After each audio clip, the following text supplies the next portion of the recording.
As charlas do Xerión, un programa dirigido e presentado por Jesús Suárez.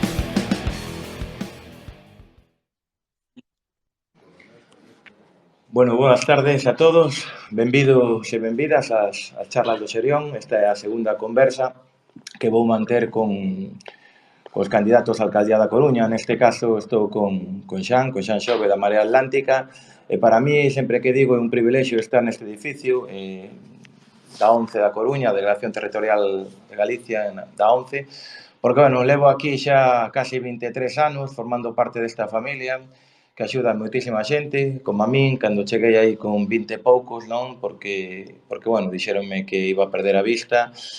Para min atravesar estas portas pois foi complicado, pero chegar aquí foi a miña salvación en moitísimas cousas.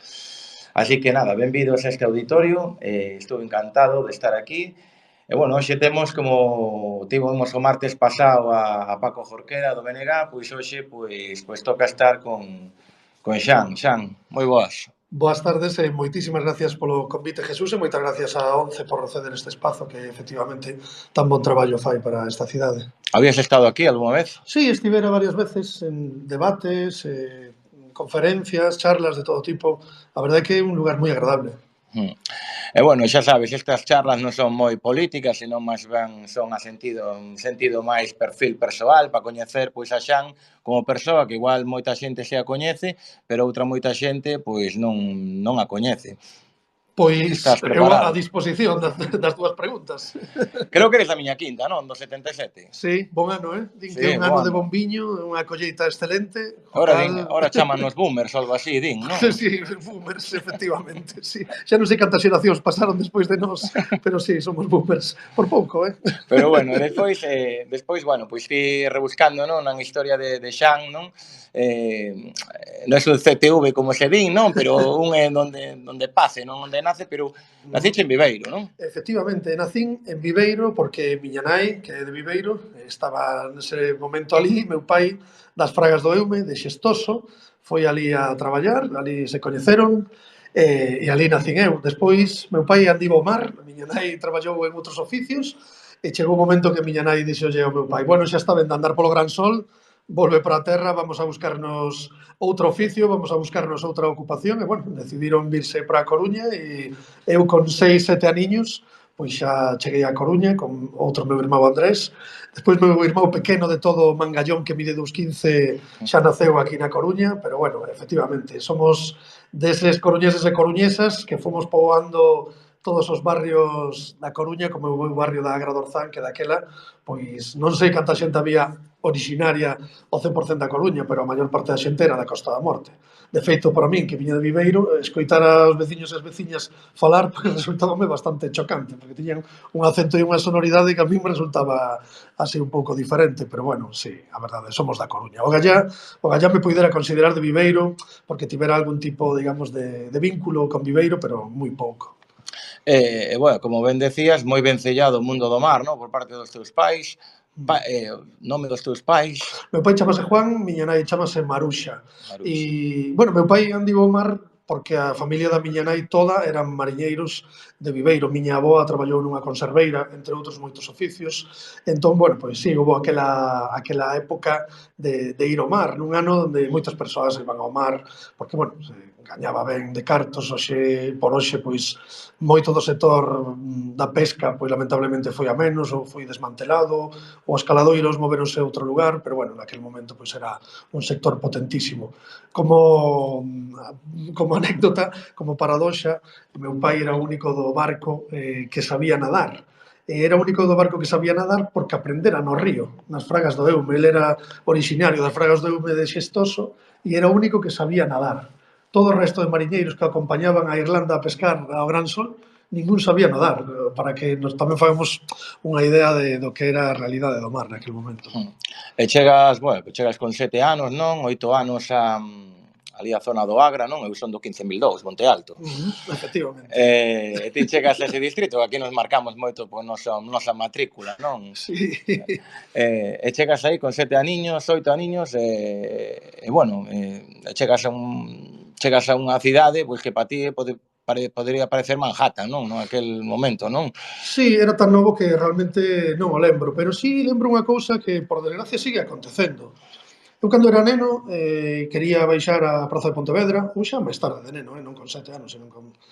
Decíalle aos meus pais: mirade, por favor, podo baixar á Coruña? A Coruña. Baixar á Coruña. Esa sensación aínda ten, por desgracia, moitas das persoas que viven nesta cidade, que como que a Coruña comeza ou no Campo da Leña para os que viven máis alá de Monte Alto, ou na Praza de Pontevedra para os que vivimos nos maios Agradorzán, ou en Catro Camiños para a xente que vive máis para lá de Catro Camiños. Esa sensación que tiven eu de pequeno de que había unha Coruña high class, elitista, que era o centro, e logo unha Coruña que era a nosa, que non era a Coruña de todo, sino que era medio Coruña.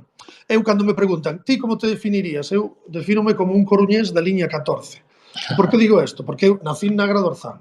Logo, despois, meus pais montaron un forno no Castrillón. Acabei vivindo no Castrillón. A miña primeira moza, Mercedes, alguén daqui a coñecerá, vivía nos Maios.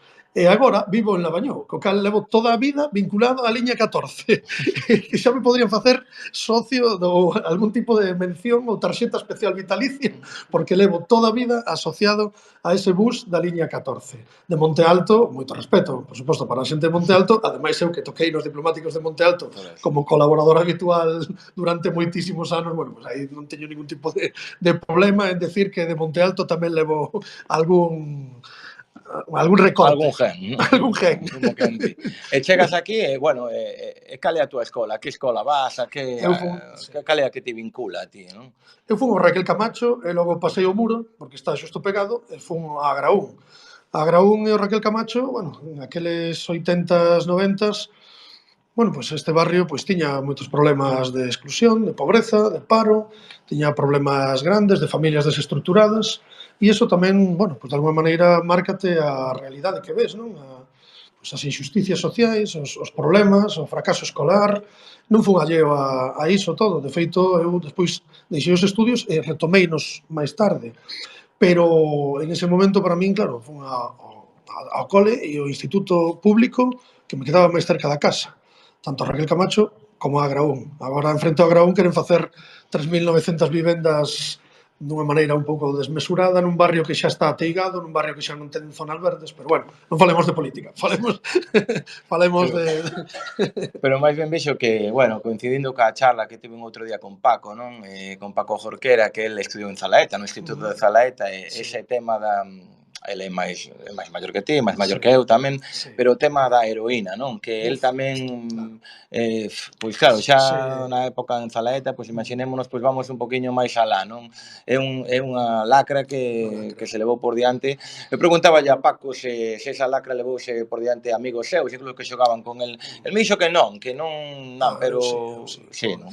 Imagino que sí, porque amigos ou compañeiros ou coñecidos ou veciños ou veciñas, pois lamentablemente, claro que se coñecen casos que eran moi dramáticos e, bueno, tal vez nos tocábanos as irmás e os irmáns maiores que nós.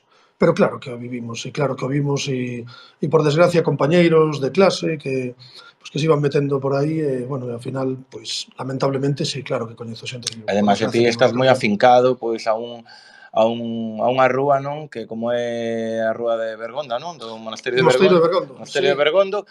En Catanga e Mariñeiros, pois a verdad que ali levouse... Sí, levouse unha xeración por diante. Unha xeración... É un drama social e, desde logo, eso non pode volver. Ten que traballarse moito na educación, ten que traballarse moito na loita contra a exclusión social, en que a xente teña acceso a medios materiais, que a xente teña acceso a unha vida digna, a ocupación do espazo público. Todo iso é fundamental para que non se volva. Isto non é unha cuestión banal, é unha cuestión moi importante, pero os que vivimos en primeira persoa eso, pois dámonos conta da severidade e da importancia dun problema que, por sorte, estamos a anos luz daquelo, pero calquer indicio, por suposto, hai que volver a tratalo. Por certo, eu vivía en Monasterio de Bergondo, esquina con Pedreira Ríos. 3 casas máis abaixo vivía o noso querido Mangui, era un dos meus veciños do barrio, que por desgracia perdímolo fai pouco, pero bueno, era o meu veciño de rúa, de patio de luces, por decirlo así. E xa que me levas aí, os inicios de Xan, non? Porque sei que eres músico, eu tamén son músico. Bueno, modestia. Bueno, eu considerome, pois, calquera que se suba a un escenario, pois pode ser músico, non? Por que non? Eu nunca me pensei dedicar a eso, de repente, un bo día, con 30 e pico, pois apareces aí en riba dun escenario, non? Pero eu, por exemplo, empecé a miños estudios, pois, non estudios, non, pero a tocar, neste caso, o laúd, non? Na rondalla musical Albéniz. E ti empezache, non, na Asociación de Veciños Eso, sí. do Agra, non? Que che leva... Estás moi informado. Moi informado, estou informado. Que che leva a elexir a gaita? Pois, Os teus pais ou ti o decides?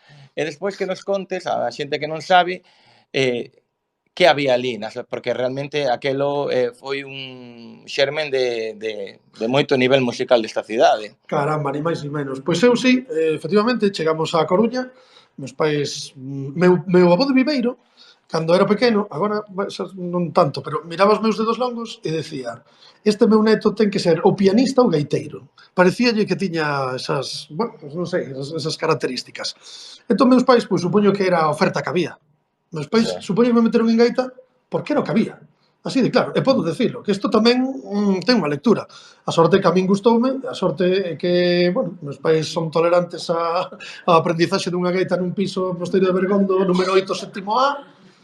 Claro, sí, rímonos, está moi ben. Pero eu lembro daquela que había veciños e veciñas que me decían: a gaita, que fai moito que non a escoitamos. Estás practicando moi pouco. E entón eu abría a xanela de par en par e tocaba a gaita. Ali, nunha das zonas máis poboadas, incluso de toda Galicia, porque aquela esquina famosa da densidade de habitantes de Coruña máis alta, entre a Divina Pastora e as Torres de Mantiñán. E eu aprendín a tocar a gaita na Asociación de Veciños da Agra do Orzán, que sigue exactamente no mismo local 40 anos despois e que de verdade eu quero rendirlle unha homenaxe aquí, porque é a xente máis teimuda, máis loitadora que nos podemos atopar, ou unha da xente que nos podemos atopar nesta cidade. E eu lembro daquela, cando era un neniño de 8, 9 ou 10 anos, pois eu aprendí a tocar a gaita ali, e ali xuntábase, pois, o grupo Luar na Lubre, que daquela non tiña, digamos, a trascendencia que ten hoxe, e xuntábase o grupo Os Berjalludos, que eran uns punkis do barrio que tocaban a gaita, que foron totalmente precursores do punky con gaita. O gaiteiro dos Berjalludos, José Cucas, que despois desapareceu o pobre, foi o meu primeiro profe de gaita. E a verdade é que eu creo que máis que gaita, pois recibín algunhas outras ensinanzas del, porque era unha persoa moi activa políticamente, no anarquismo, no sindicalismo, e naquel local, finalmente, é moi curioso isto, varios anos despois acabamos ensaiando tamén un grupo que creamos, que era unha especie de folk bravú, daqui da Coruña, que eran os Papaqueixos, e acabamos empregando tamén a Asociación de Veciños da Agra do Orzán como local de ensaio. A verdade é que pouco digo e quero, pois, agradecer, xa que me das a posibilidade neste micro, a Asociación de Veciños da Agra do Orzán, aquela labor naqueles anos onde conseguir un local de ensaio era dificilísimo, conseguir uns medios era dificilísimo, e incluso, hai que decirlo, na inauguración da Praza das Conchiñas, na inauguración da reforma naquel momento, quen actuou? Luar na Lubre e os Berjalludos. O sea, se iso non é eclecticismo e iso non é diversidade, pois non sei que pode ser. Ali naquela asociación aprendíase tamén teatro, aprendíase outro tipo de cousas, había unha biblioteca ao alcance da xente. Bueno, realmente a min, naqueles anos infantís, e incluso un poquinho máis, marcoume ese activismo cultural ou ese aprendizaxe. Realmente é un lugar que creo que lle hai que render homenaxe, sí. Sí, por iso che decía que para min a música é moi importante, sobre todo na base dos rapaces, non? Como foi no teu caso, que é un lugar de encontro, non? Porque podías estar tirado pola calle, o mellor, estábamos, pois, bueno, neste caso ti estabas aprendendo un instrumento que che deu tanto, penso eu, a gaita, non? Sí, de feito, dediqueime despois profesionalmente vivindo a gaita uns cantos anos. Cando vivía en Barcelona, me dedicaba co grupo O Garbanzo Negro, que tocábamos por toda Europa, que, por certo, algunhas desas persoas eran da Coruña, éramos 3 da Coruña, un alemán e unha alemana, un rapaz de Cáceres e despois Gastón, que tamén estivo con nos unha temporada, arxentino-coruñés, e dende Barcelona tocábamos por toda Europa, ou seja, que teño ese pequeno modesto privilexio de poder decir que eu vivín diso, o cal non o podo decir todo o mundo, e eu, pois honestamente, pois sobrevivín, en realidade, pero bueno, adiqueime a eso profesionalmente algúns anos. É unha cousa que me parece, así cambiando de tema tamén, pero que ten que ver co Agra, que ten, bueno, meu pai tiña unha reloxería ali en San Leopoldo. Mira. Eu me acordo sempre que con miña nai, pois, cando tiña como ti, 7, 8, 9, 10, por a calle Barcelona. Ese era un hervidero de xente. Sí, claro. Sí. De Dame feito, pena ahora de vela. non sei que se pode contar, pero naquel momento, cando a Asociación de Veciños turraba pola peatonalización da Rúa Barcelona, Sí. de feito, recordo unha maqueta que estaba feita en Polispán do que sería a Rúa Barcelona para a Asociación de Veciños naquel momento sin coches, que era algo impensable. Xa naquela había veciños e veciñas que decían isto vai ser un caos circulatorio. E eu agora fago moitas veces a pregunta a veciños e veciñas do barrio e digo os coches na Rúa Barcelona que iban? De aquí para lá ou dali para cá? E aí, pois iban para lá, xa ninguén se lembra, pero naquel momento ese discurso de vai ser un caos, quen agora podría defender que volveran os coches á Rúa Barcelona? Absolutamente ninguén. Bueno, pois naquel momento pasaban os coches pola Rúa Barcelona. É algo que hai que decirlo, non?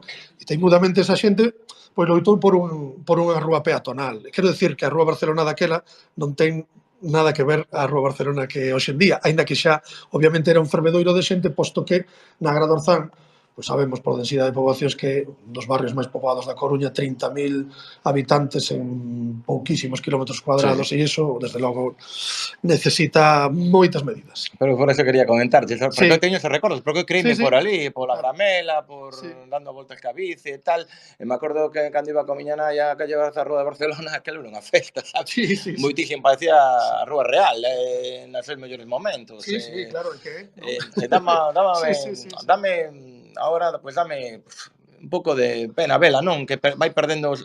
Eu Bueno, son moito de tenda de barrio, mm, sabes? Moito de tenda de barrio e sí. gustaríame volver a aquel, bueno, que igual se volve porque todo é cíclico na vida, non?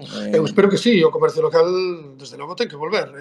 É fundamental para que os barrios teñan vida, para o comercio, os baixos valeiros, quedamos non falar de política, pero bueno, nos eso nos preocupa moito e impulsamos medidas como o programa Mover os Baixos para precisamente para que se volvan a reutilizar baixos que están sin uso e a Rúa Barcelona mantense, si é certo que algúns negocios pecharon, outros abriron, hai que estar moi pendente, pero o comercio local necesita moitísima axuda, ten moitísima competencia, tanto as grandes superficies que se foron abrindo na Coruña dende aqueles anos, como o comercio online, pois ten moitísima competencia. Por suposto, aí temos que apoiar a que Pois os sí, comercios de barrio, a vida do totalmente barrio, de acordo. é fundamental. Sí, sí. Nos despois tivemos unha panadería no Castrillón, fíxate ti, ou seja que de comercio local tamén Tamén sei va un servido. pouquiño, tamén sei un pouquiño.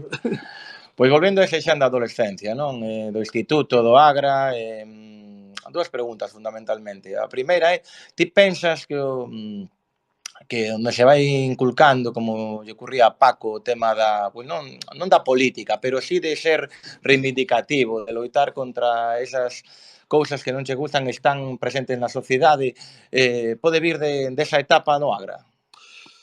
Eu diría que sí, do barrio, da Agra, do que ves, do que aprendes na casa tamén, non? A familia obreira, aprendes esa solidaridade. Na Agra do Orzán, por exemplo, daquela agromaba o ecoloxismo e nós, coa xente de último curso, antigamente, detrás da Agra do Orzán había unha pequena vivenda que era do vello conserxe, que xa non vivía ali, e fora cedido ao alumnado para facer un programa de radio. Máis tarde o da radio parece que non funcionou moi ben, supoño que porque Chuac xa estaba naquele momento, perdón, Cuac estaba naquel momento, até eu me equivoco xa estaba naquel momento bourando, e pasámonos a convertirnos nun colectivo ecoloxista dentro do Instituto Agraón, que se chamou Albatros.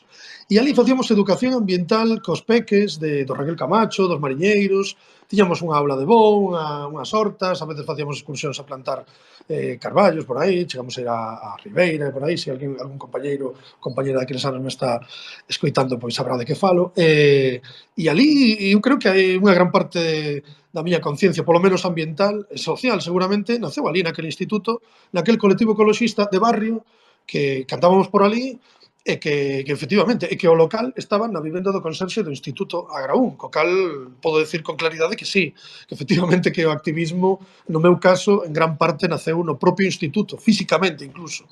Uh -huh. Pois, pois, pero agora vouche preguntar unha cousa, xa que me das pé po tema do Albatros, ora que queres, bueno, queres chegar a ser alcalde desta cidade, coa Marea Atlántica, pero a ti un bo día botaroche dun pleno, non? Estás informadísimo. Que pasou con ese albatros e con ese reciclaxe? Bueno, claro, temos que situarnos. Anos 90, queríase facer o plan Sogama de incineración de lixo, que ao final o PP fixo, Fraga Iribarne botou adiante, unha pequena traxedia, porque agora, 30 anos despois, dámonos conta que ese non era o camiño. E na Coruña, pois, tiñamos moi claro que a Coruña tiña que ter un modelo diferente de xestión do lixo. Fixemos unha pequena pancarta cunha margarita, levamos unhos trípticos que imprimimos e doblamos, que poñían reciclaxe xa, incineración non, por un plan de residuos reciclaxe na Coruña, fomos ao salón de plenos, pois con toda a nosa ilusión, fomos ali a xente do Agraún e outras persoas de outros institutos, como dos Maios, que había outros colectivos, ou xente da DEGA, que en aquel momento pois, xa participaba, pero tamén tiña na nosa idade, e fomos ao salón de plenos. Dixemos, desplegamos unha mini pancarta ali, suspendeuse o pleno, o señor Francisco Vázquez desaloxounos do pleno, mandounos a policía local, e que era algo, supoño que lles resultaría pois algo inaudito, algo que non viran xa máis. E leváronos a xuízo, fomos xulgados. Na nosa adolescencia fomos xulgados por desplegar unha pancarta, unha flor que poñía reciclaxe xa. A paradoxa é que despois, por desgracia, ocorreu a catástrofe do vertedoiro de Bens. E a paradoxa é que Paco Vázquez, ao final, por unha cousa ou por outra, aínda que só sexa por oposición a Sogama, acabou instaurando un sistema de xestión de lixo naquel momento pioneiro e hoxe en día sigue sendo útil e queremos que debe defenderse, que é a planta de Nostián. Ou seja, que o que nos pedimos, de alguma maneira, modestamente, conseguímolo por outras circunstancias, non, pero tuvemos que ser xulgados por elo. É algo sorprendente. Bueno, En que Coruña vivíamos? Como pode ser? Unha protesta totalmente pacífica, dun rapazolos, pero que de verdade, que éramos inxenuos, que non había por onde coller. Eu non sabía nin que daquela se podía ir ao pleno, non? Pois eu, que fun aquel día, levaronme a xuízo e non me quedaron as ganas de voltar ata moitos anos despois, francamente. Sí, sí. Porque claro, eu pensaba, bueno, aí o único que hai é... Sí, sí. En fin.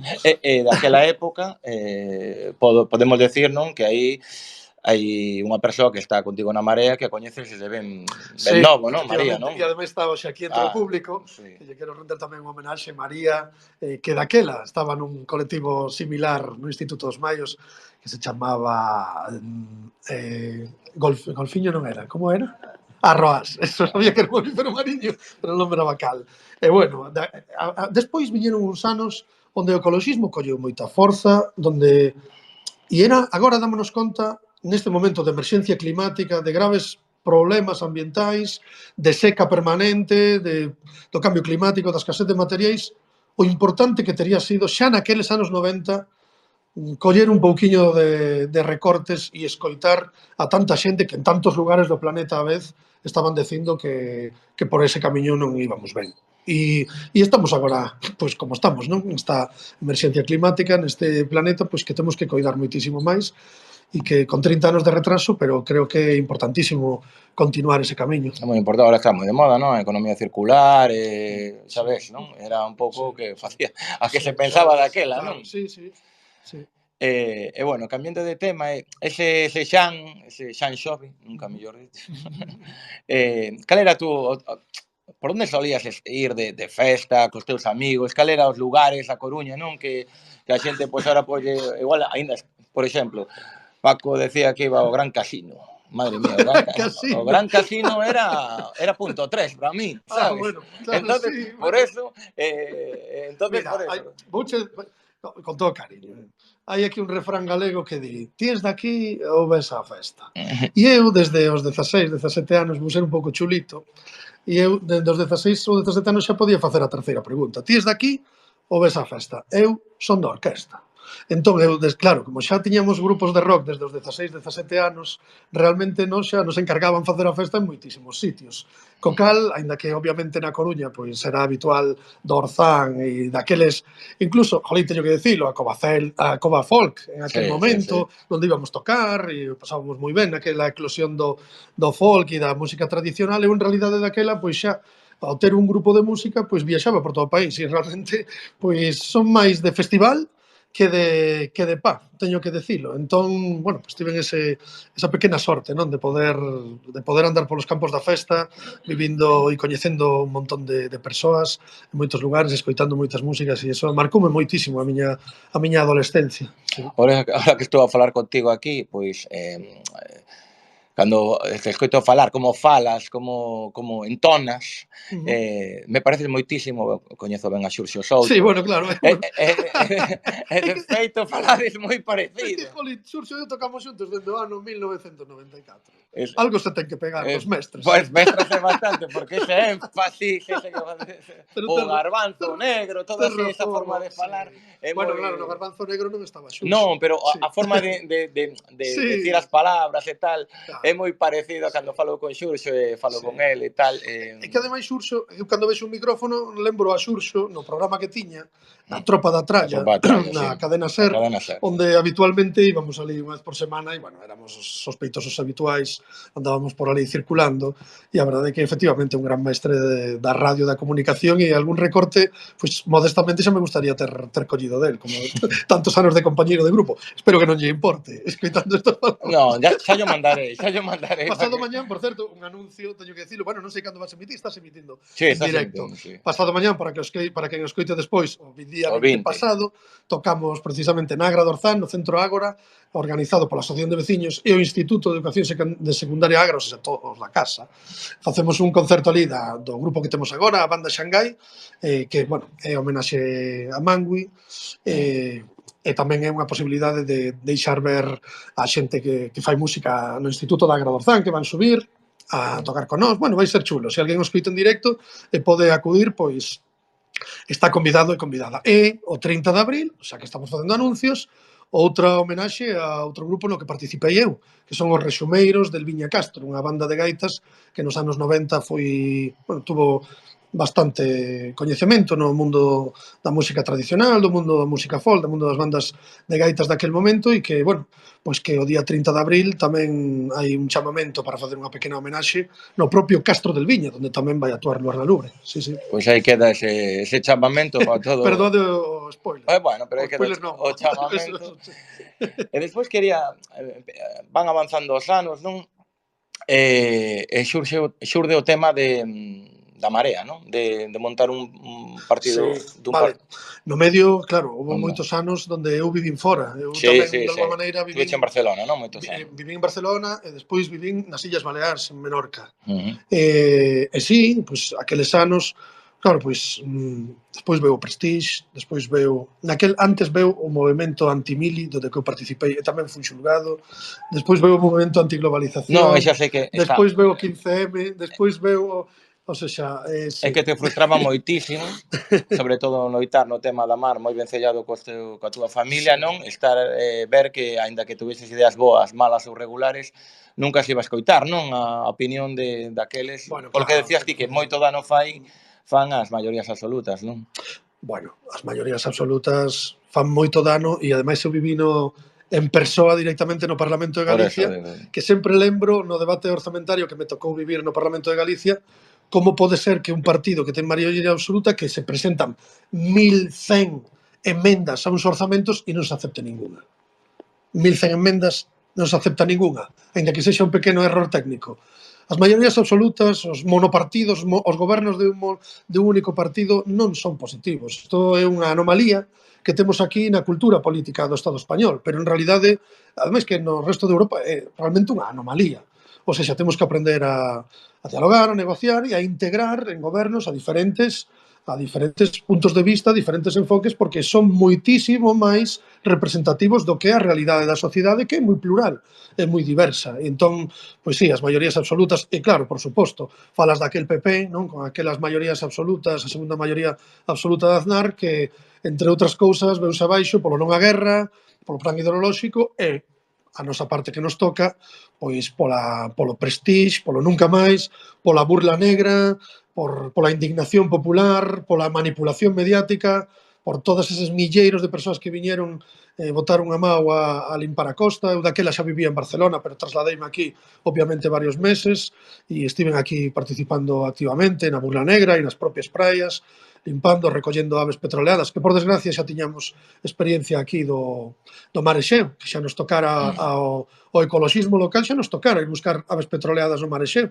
sendo uns pipiolos no instituto, e xa sabíamos o que era unha ave petroleada e o que significaba eso. O sea, o dano ao medio ambiente foi tremendo, pero ao mesmo tempo a onda de solidaridade foi incluso superior. Aquilo xa fora unha marea, daquela maneira unha marea branca, non? Digo branca porque ocupaba todas as praias con eses traxes contra o chapapote e claro, todas esas vivencias cando volvo a Coruña no ano 2000 aproximadamente 2012-2013 atopome aquí pois unha Coruña que, claro, para min na miña cabeza era a Coruña que deixara de finais dos 90, principios do 2000, aínda que viña habitualmente, pero non a vives igual.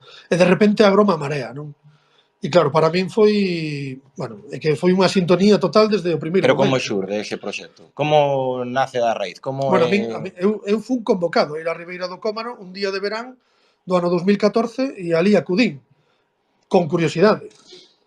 Cando escoitei as persoas que falaron ali, entre elas, por exemplo, Xulio Ferreiro, ou moitos outros compañeiros, Manolo Rivas, que estaba aquel día tamén, que eu xa coñecía de antes do mundo cultural, etcétera, pois eu dime conta que ese era o meu espazo, que ese era o meu lugar, que eso representaba a esa Coruña dos barrios, a esa Coruña fraterna, a esa Coruña solidaria, a esa Coruña que fora pioneira no sindicalismo a principios do século XX, logrando melloras sociais que eran pioneiras en todo o Estado, non esa Coruña, bueno, non quero calificala, pero digamos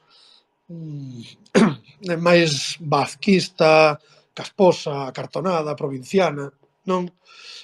Para min aquelo pois foi unha revelación e desde logo desde o primeiro momento pois unime a Marea e aquí sigo con todo o orgullo, porque ademais é un equipo de xente boísima, capaz, que ten unhas propostas para esta cidade que son e que ademais creo, e de verdade con modestia teño que dicilo, que a Marea Atlántica transformou a Coruña.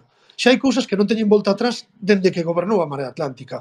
Os debates portuarios, a renda social municipal, o debate sobre a mobilidade, agora que está tan de moda falar moi ben das bicicletas, do carril bici e todo isto, hai que lembrar que nos o puxemos en marcha e conseguimos os fondos para que se seguira funcionando. Hai moitos debates e moitas eivas e moitos problemas que ten esta Coruña que temos que seguir actuando sobre ela, pero ninguén pode negar que a Coruña xa non é a mesma de que gobernou Xulio Ferreiro e o resto de compañeiros e compañeiras. Para min a Marea foi unha revelación, ou seja, de verdade, e aparte despois a Marea de alguma maneira medrou a nivel galego, conectou con moitos outros movementos que existían en todo o Estado, que siguen existindo, os movementos municipalistas, non? Falamos de Barcelona en Común, moitos outros que existen, donde, bueno, moitas veces é sorprendente o que miran para a Coruña, as propostas que facemos, as ideas, todo o que compartimos, e claro, ahora ves unha cidade como Barcelona, que é líder en creación de vivenda pública, que está facendo as superillas para recuperar espazos públicos para as persoas, que está sendo observado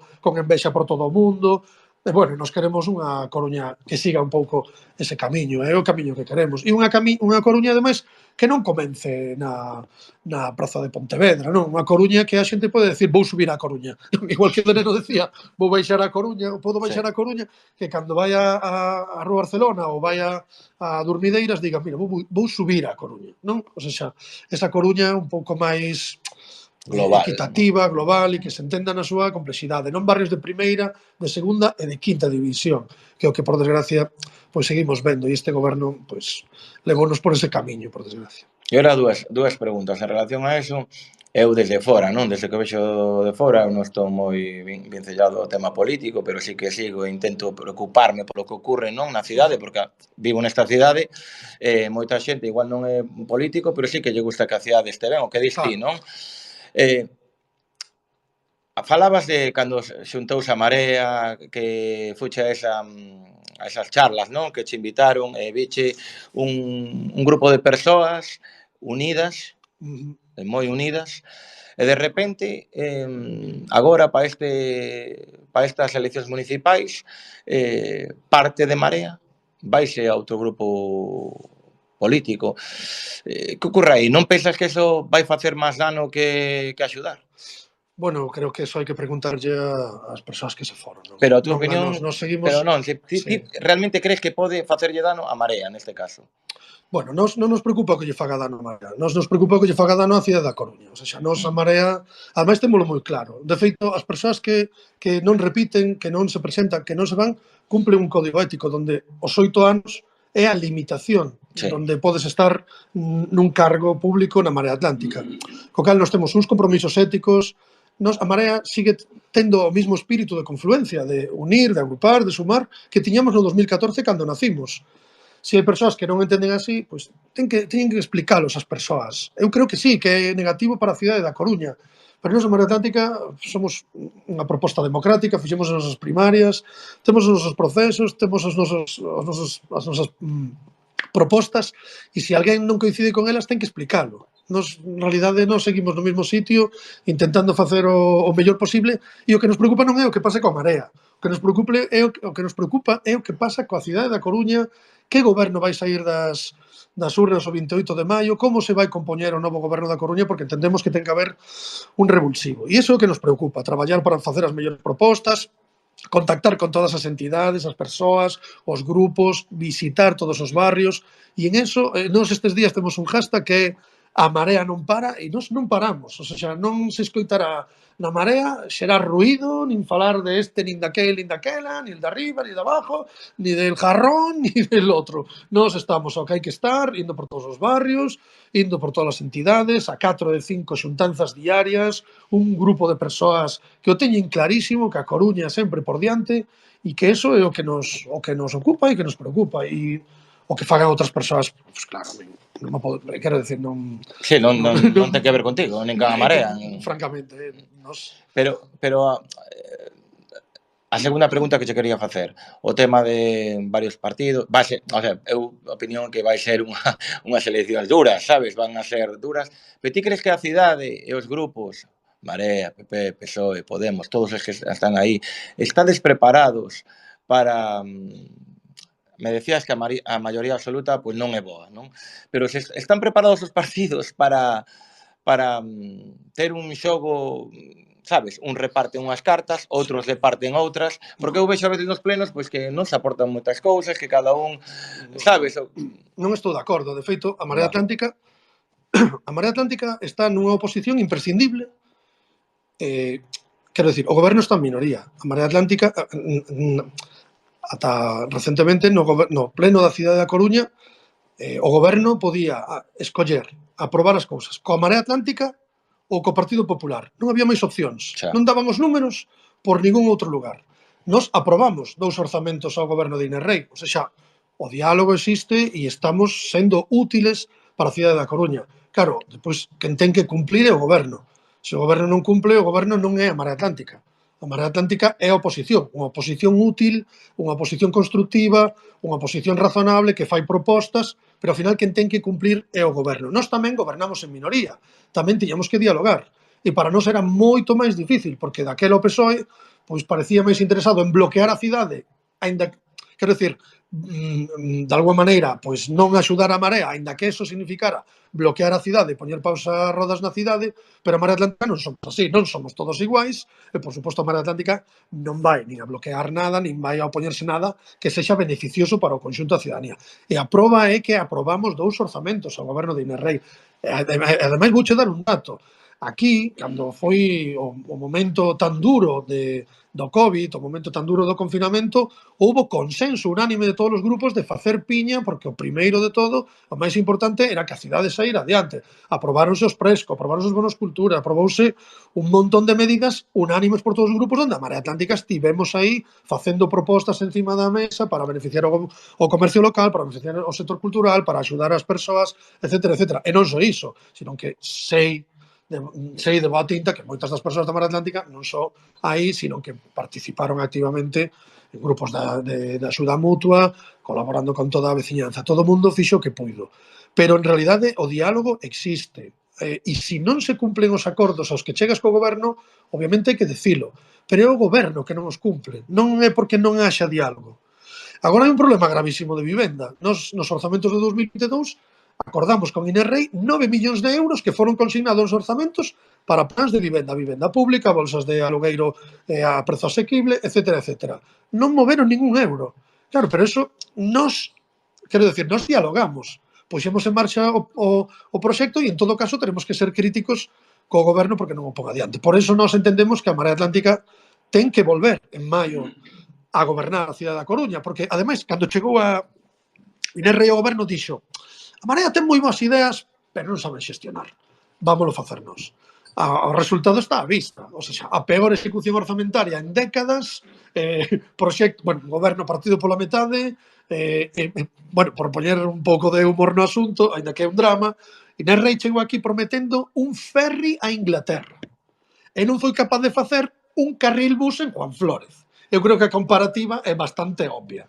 Quero decir, para prometer grandes cousas, moi ben, pero despois, para o día a día, pois continuar as propostas da Marea Atlántica, intentar leválas adiante e, por desgracia, pois hai cousas que tardaron 4 anos en consumarse sin que se explicara moi ben por qué. A Marea Atlántica temos que volver a estar no goberno da cidade da Coruña, porque non pode ser que haxa un goberno que leve adiante unha parte, boa parte, digamos así, de algunhas, unha parte das propostas da Marea Atlántica, pero que non as leve adiante. O peor de todo é, digamos, a resurrección do vello PSOE, do pelotazo, do vello PSOE de centrar as obras no centro da Coruña, aquel vello PSOE dos grandes eventos que duran un día e que te esquences, que os barrios están outra vez esquecidos.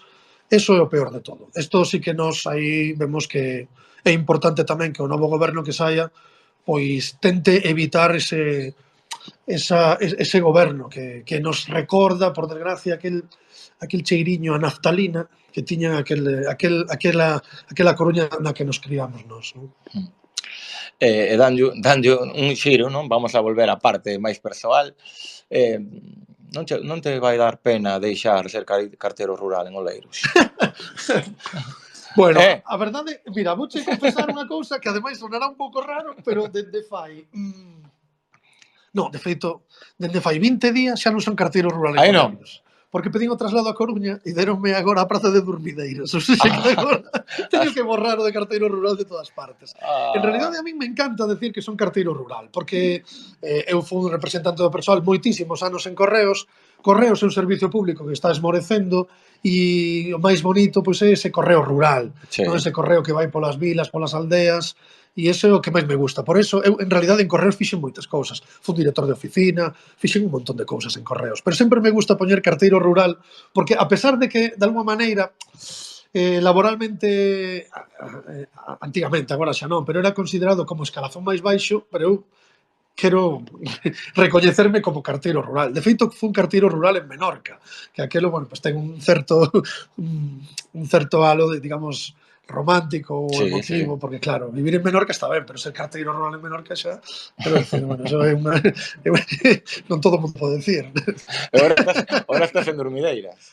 Agora estuve en Durmideiras, sí, pero agora mesmo estou de vacacións para poder pasar a campaña monográfica, porque ou seja que veciños e veciños de Durmideiras non esperedes verme. Se non hai cartas, xa sabedes a quen lle podes decir. Sí, pero ata fai 20 días era carteiro de Oleiros pola zona San Pedro de Nós e por aí.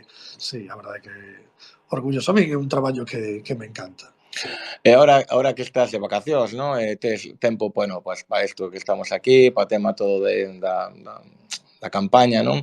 Pero a min gustaríame saber de Xan, que de pequeno, como estaba subido nos teatrillos, estabas todo o día, cal é o teu lugar, pois, para ir a tomar unha caña cos colegas, a día de hoxe, cal é o teu lugar, cando tes que ir a pensar na Coruña, que lugar encántache para ir ali? Eu descubrí un sitio con Xurxo que despois te conto. Vale, pois xa me contarás, sí. Pois mira, o sitio para min, a ver, eu agora na línea 14 vivo en Lavañou, e claro, é que estamos a 100 metros da Costa da Morte. Quero dicir, subes ali as vivendas de María Pita por un pouco máis arriba e estás realmente na Costa da Morte. O seja, o Portiño, as illas de San Pedro, todo aquel entorno, pois para pensar, eu recomendo entre as, bueno, o tremendo momento durísimo que tuvo a pandemia, non, de confinamento e tal, creo que hai persoas que descubriron a cidade naquele momento que non podíamos sair do termo municipal, e algúns lugares onde eu paseaba por aqueles lugares remotos, digamos, de Lavañou e Bens, por aquela parte de arriba, pois ali te encontrabas a moita Coruña que dicía non sabía que existía isto aquí, que bonito é todo isto, e realmente eso para min é fundamental.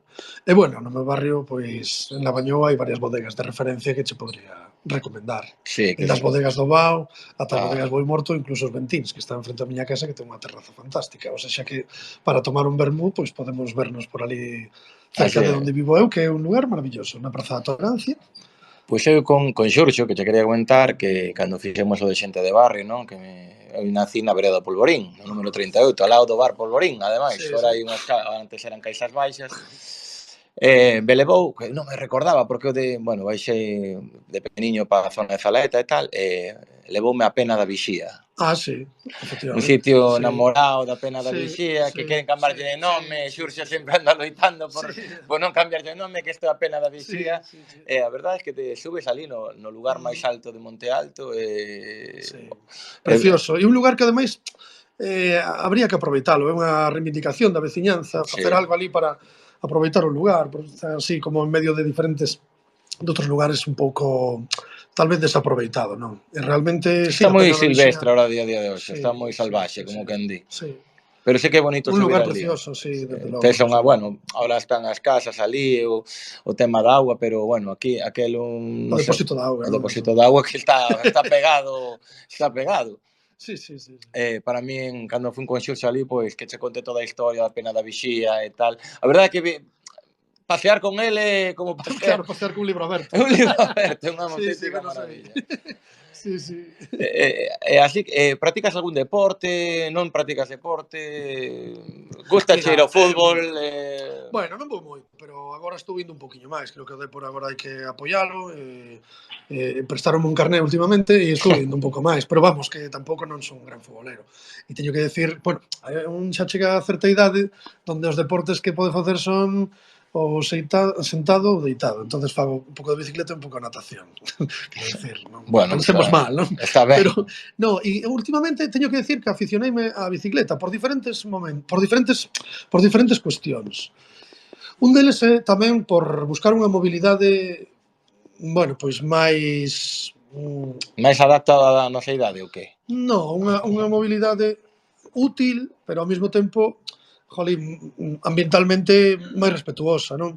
E por outro lado, Mm. porque estou descubrindo que realmente, con pouco esforzo, coa bicicleta, cheganse, bueno, a moita xente que vese moita xente na bicicleta na Coruña, o carril bici da Coruña habría que melloralo moito, habría que crear un carril bici metropolitano de verdade, incluso pola salida por ali por Suevos, que está desaproveitado e que é unha cousa que moita xente vai coa bici dirección Baldaio, dirección Balcobo, Sabón, e moita xente pasea, por exemplo, polo río ata a presa de Cecebre, que hai unha Sí. senda, e é fantástica, e de verdade que moita xente dice, pues 20 km de bicicleta, e parece moitísimo, pero bueno, eu creo que é unha oportunidade. Entón, estou dando un pouquiño a bicicleta, moi modestamente. E teño un par de colegas que van en bici tamén, e que de cando en vez me convidan a ir con eles, saímos así, pero bueno, en fin, eu non lle sigo moito o ritmo, quero No. decir, non, xa están, digamos, a outra forma que a min. Pero gústame a bicicleta, pareceme ademais unha maneira de mobilidade fantástica. E o da natación, pois teño un pouco abandonado, pero bueno, a verdade é que sí que... No tema do fútbol estás indo e o Básquet Coruña, Sí, sí. A hóckey... ver, o básquet sí que me toca. Curiosamente, o Home, se tes básquet, un irmán de 2,15, claro, que meu irmão estivo en Barcelona e estivo probando cos juniors do Juventud de Badalona, cando eu vivía en Barcelona, el viviu ali, entón, bueno, na miña casa, incluso nós, bueno, así, esporádicamente íbamos aos entrenamentos dos dominicos naquel tempo que nos convidaran, porque, claro, antes nós éramos uns mangallóns, non? Un tío dun 90 nos anos 90, sí. pero o meu irmão mediano mide 2 metros. E o meu irmão pequeno mide 2,15, co cal eu quedei canijo. Vos me vedes así, pero non teño ningún complexo, xa sei que son un tío que se me ve desde lonxe, pero que en realidade non teño ese complexo. Entón, na miña casa, sobre todo polo meu irmão pequeno, Pois se hai roupa deportiva pola casa é máis asociada ao baloncesto. Entón, pois sí, hai que apoiar a Leima. Ademais, eu vivo aí cerca do Pazo dos Deportes, que por certo está caendo, pero eso xa falamos outro día. E vivo ao lado de Riazor. Entón, eu, a 5 minutos da casa, podo ir ver o Depor, o Liceo e o Leima. E se tuvera que cruzar a Coruña, tamén a cruzaría, sin ningún problema. Sí. E en este momento que, jolín, cada un destes clubes por un motivo ou por outro, pois están xogando cousas importantes. Pois sí, porque a día estamos entrando nos 2 meses importantísimos para o, bueno, para o deporte de élite neste caso. O Leima vai xogar o playoff, xa se sabe dende entonte, non? Sí, exactamente. Gañou de paliza outro día, o hockey entra de segundo nos playoff e o Depor estamos aí. E o Depor, como estamos, mellor non falar moito deles. Sí, sufrindo un pouco máis, pero bueno, aí estamos, non? E quería preguntarche unha cousa, volvemos a xirar por o tema Marea máis. Pareceume curioso cando, bueno, a min curioso, pero visto desde fora, non? Que convencerades a Xulio, non? Para volver, non? Pero non houve nada que convencer. Non. Pensei que acabara tan quemado. Non, que va, non. O que pasa é que Xulio ten unha vida profesional moi exixente. Quero decir, jolín, o decano de Dereito é unha persoa que ten... Entón, bueno, Xulio, despois dese, a ver, ser alcalde nas condicións que foi Xulio, é un esforzo. E Xulio tamén ten o dereito a intentar ser unha persoa un pouco máis anónima. Pero Xulio desde nunca deixou de estar na Marea e dende logo, quero decir, ele sempre estuvo, nunca tuvo dúbidas en ese sentido e participará activamente na campaña. E para min é un orgullo que o mellor alcalde da Coruña, fora Domingos Merino, aí hai esa disputa, pero o mellor alcalde da historia da Coruña que vaya na nosa lista, ainda que sexa para pechar de forma simbólica, pois é un verdadeiro orgullo, pero que Xulio, vamos, mareante non é, quero decir, non entendo a pregunta. Non, que eu dende fora, ti claro, que ti falas habitualmente con el, ti falas ou falades, pero para min que había quedado pois moi trillado de que diste, pois que foi complicada esa época. A ver, o nivel de exposición, cando eres alcalde dunha cidade de minoría con moitos poderes en contra, cunha situación económica difícil, cunha situación legal difícil, con a lei de estabilidade orzamentaria encima, a lei Montoro encima de ti, cunha oposición que tampouco te axuda moito, cunhos medios en contra, e a pesar diso rachas tantos debates, logras tantas cousas, avanzas na recuperación dos terreos portuarios, pos unha renda social municipal en marcha, pos debates que non estaban ni siquiera na xenda política en marcha, pois eso pasa factura. E non só a Xulio, senón a todo o seu equipo, como María, que foi agora a voceira nesta legislatura, e todas as persoas que foron concelleiros e concelleiras naquela época e que se batiron tamén o cobre agora na oposición e que, bueno, que de verdade que para min é un orgullo ver ese nivel de entrega, ese nivel de traballo para a cidadanía da Coruña que, pois, para min é un feito diferencial, desde logo, da Marea Atlántica. A Marea non para, e de verdade que se pode decir, non para de traballar a favor da cidade. E Xulio, un mareante máis. Se non está, digamos, na primeira liña saindo nas fotos, está na sala de máquinas, como dice algunha compañeira que temos hoxe entre o público, por certo. E para ir finalizando a charla, ti que pensas que o mellor que se fixo na Coruña nestes últimos anos? Cal é a túa opinión? Non todo é malo, non creo, non? Non, ni moito menos, por suposto. Pois, mira, que se abra o debate de recuperación dos terreos portuarios é algo moi importante para a Coruña. A Coruña vai a medrar, e vai a medrar por aí, e o acordo que tiñan Feijóo, Paco Vázquez e Álvarez Cascos de vender a fachada litoral da Coruña ao mellor postor para os 4 de sempre, podemos decirlo así, para as seguintes décadas, que eso se puidera de alguma maneira cuestionar e poñer encima da mesa que a cidadanía e o goberno daquel momento lograra, de alguma maneira, ainda que sexa parcial, porque isto vai quedar moita loita, pois revertir isto e poñer encima da xenda política que a cidade da Coruña ten dereito a escoller o futuro dos seus terreos desafectados e recuperados a carón do mar, eso para mí é unha das cousas máis importantes. A renda social municipal no 2015 que se puxo en marcha para non deixar a ninguén atrás, a pesar de que o Concello da Coruña a priori non tería esa competencia, pero aínda así puxos en marcha para que ninguén puidera quedar atrás, tamén me parece algo realmente significativo. Non quero seguir, pero para min esas dúas pinceladas creo que denotan unha Coruña solidaria, unha Coruña que ademais se rebela contra as injusticias e que penso que esa ademais é o xermolo e o sangue da Marea Atlántica, co cal pois hai marea, moita marea e aquí seguiremos mentres a Coruña siga necesitando esa Pois eu enerxía. Eu quería darche as grazas A por ti, por estar favor, aquí nas charlas do Xerión. un placer Xa inmenso. mezclamos parte persoal con parte política e, bueno, non sei se... Pídoche que poñas pi en todas as cousas inapropiadas que seguro que son moitas que dixen. Vai ser que non, porque xa sabes que non vexo, e cóstame moito editar o audio, así que vai ser que non. Vale. Entonces, bueno, quería darche as grazas por estar aquí e, bueno, se a xente quere facer unha quenda de preguntas, pois encantado. Aquí se pode mezclar a parte persoal coa parte política, coa parte... Non sei se alguén quere facer algunha pregunta, a Xan.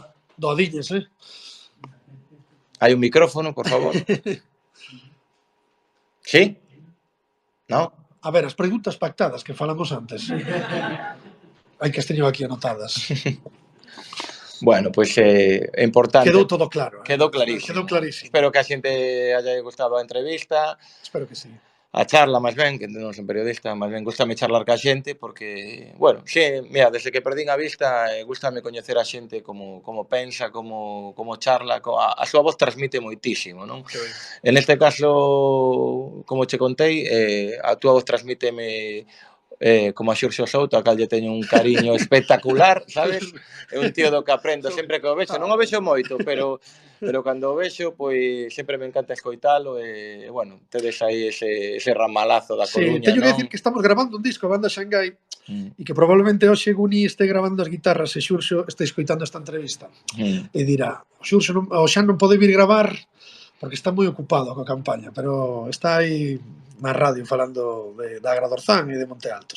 Ademais, a Xurxo, a última vez que o vin foi en homenaxe a Pucho Boedo, que son un fanático de Pucho. O homenaxe a Pucho Boedo comenzamos a facer no 93, unha cousa así. Xa me contou, sí. E o primeiro homenaxe que houve a Pucho Boedo era eu e un amigo meu que chamaba Fabián e Villascón, que tocaba o tambor, e alguén, que creo que foi Mangui, que colleu un ramo de flores, que mollou as canillas ali na auga, e a puxo ali na estatua de Pucho Boedo, e por sorte agora, pois é unha homenaxe de moita máis entidade, que tocan os satélites, os veciños e as veciñas da Silva, unha festa fantástica, pero acórdome o primeiro homenaxe. Fora precioso. Eu neste disco que temos nós, non, no último fixemos un homenaxe unha noite negra do trigo, a cal mandelle a Xurxo e gustoulle. Encantoulle, claro. Sí, porque, bueno, tamén pensa que para min foi tremendo un concerto que din que veu a neta, bisneta de Prudencio. De Prudencio Romo. De Prudencio Romo, un dos fundadores dos Tamara, veu a decirme que a súa avó, a muller de Prudencio, encantara a canción. E a verdade é que eso é realmente un orgullo, sabes? Entonces, bueno, sí que nos une esa parte musical e escoitar a Xurxo falar de Pucho e de todos os que formaban aquela, eran tremendo, non? Eran, claro, naquele momento eran rompedores, nun momento onde cantar en galego pues estaba totalmente estigmatizado, condenado e outros grupos. Pero bueno, se mellor pregunta a Xurxo. Sí, claro. Non a min. Bueno, moitísimas gracias, Xan, por todo. Gracias a todos por vir. O xoves estaremos aquí con Miguel Lorenzo do Partido Popular, falando como facemos hoxe con Xan, a parte persoal e política que sempre se mezcla, non? Deixo unhas preguntas para ele aquí apuntadas. Sí, déixame. Se faz en braille non hai problema. Bueno, moitísimas grazas a todos e un aplauso para Xan, por favor. Moitas gracias. A vos. Gracias por vir.